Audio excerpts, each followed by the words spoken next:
बऱ्यापैकी मोठ्या प्रमाणामध्ये लोक जे आहेत ते कढईमध्ये बनवतात, मात्र हे असं पातेलं काय यूज करतात? ह्या पातेल्यामध्ये असे कढई अशी काळी दिसते, जास्त वेळ ठेवले तर काळे पडतात पोहे, त्याच्यामुळे गिऱ्हाईक घेत नाही त्याला.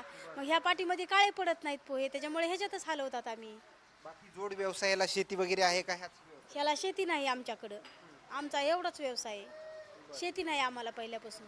कंटिन्यू रात्रीच्या किती वाजेपर्यंत हे पोहे चालतात? रात्रभर बी चालू ठेवलं का हॉटेल तर रात्रभर पण पोहे चालतात आमच्याकडे. दिवसातून कितीच म्हणजे किती कस्टमर होतात, कितीची विक्री होती पोहे?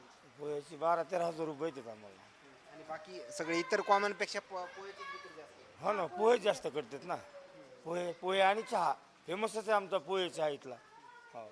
या ठिकाणी पाहिलं गेलं तर मसाजोगचे पोहे जे आहेत ते सध्या फेमस पोहे आहेत. मोठ्या प्रमाणामध्ये याची चर्चा आपण ऐकतो, मात्र ही झालेली आहे की हॉटेल व्यावसायिकासोबत चर्चा. मात्र आणखीन काय अपडेट्स मिळतील का हे देखील पाहणं तेवढंच महत्त्वाचं ठरणार आहे. कॅमेरामॅन सुरेश बीड, बीड मसाजोग.